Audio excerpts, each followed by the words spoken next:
বকরিদকে সামনে রেখে অসম cattle preservation আইন কঠোর প্রয়োগের দাবিতে কাছাড় পুলিশের কাছে স্মারকলিপি দিল বজরং দল। মন্দিরের 5 কিলোমিটারের মধ্যে গরু জবাই ও মাংস বিক্রি নিষিদ্ধ। সম্প্রীতি বজায় রাখতে কড়া নজরদারির দাবি।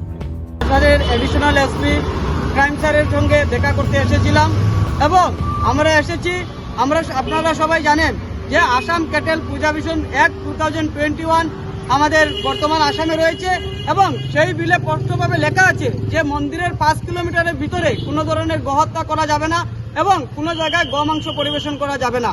তাই আমরা আজকে এসেছিলাম যে সামনে ঈদ রয়েছে, বকরা ঈদ, সেই ঈদে যাতে ল অ্যান্ড সিচুয়েশন শান্তিপূর্ণভাবে থাকে এবং শান্তি সম্পত্তি বজায় থাকে। কারণ আমরা দেখেছি বিগত দিনে এই কঠোর আইন প্রশাসন থাকা সত্ত্বেও গোহত্যা হচ্ছে এবং বিগত দিনে আমরা কিছু গোমাতাকে আটক করেছি এবং আটক করার পরে দেখতে পেলাম যে এইগুলোর কাগজপত্র নেই, ইনলিগাল ভাবে গোপাচার হচ্ছে। তাই এই ইনলিগাল গোপাচার যাতে বন্ধ হয় এবং এই ঈদে যাতে গোমাংস পরিবেশন না হয়, কারণ আমরা কোনো ধর্মকে আঘাত করতে চাই না এবং কোনো ধর্ম মজবপন্থে লেখা নেই যে গোহত্যা করতেই হবে।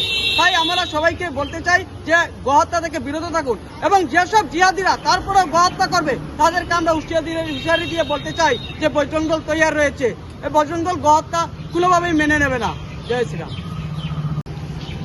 আমরা সবাই অবগত আছি 2021 সালে আমাদের মাননীয় মুখ্যমন্ত্রী হিমন্ত বিশ্ব শর্মা একটি বিল পাস করেছিলেন যেখানে গৌহত্যার বিরুদ্ধে। আমরা আপনাদের ধারা একটাই কথা জানতে চাই বড় বড় পদাধিকারীদের কাছ থেকে, গৌহত্যা এই বিলটি শুধু কি কাগজ কলমের জন্য? আজকে আমরা বিগত অনেক বছর দেখেছি, 2022-এ, 2023-এ, 2024-এ, 2025-এ পর্যন্ত দেখেছি কিভাবে পঞ্চায়েত রোড বলুন, নাকাটিল্লা বলুন, মধুরবন্দে বলুন, দিনে দুপুরে আমাদের গৌমাতাকে হত্যা করা হয়। এই আইন থাকা সত্ত্বেও আমাদের প্রশ্ন, আমাদের ধর্ম কোনো ধর্মকে আঘাত দেওয়ার শিক্ষা দেয় না। তার কারণ আমরা কোনো ধর্মকে আঘাত করব না। যদি আমাদের ধর্মকে আঘাত কেউ করে তাহলে আমরা চুপ করে বসে থাকবো না এবং যে বা যাহারা এই ধরনের গৌ তস্করির সঙ্গে জড়িত আছেন বা গৌমাংস ভক্ষণ করছেন তাদেরকে হুঁশিয়ারি দিতে চাই।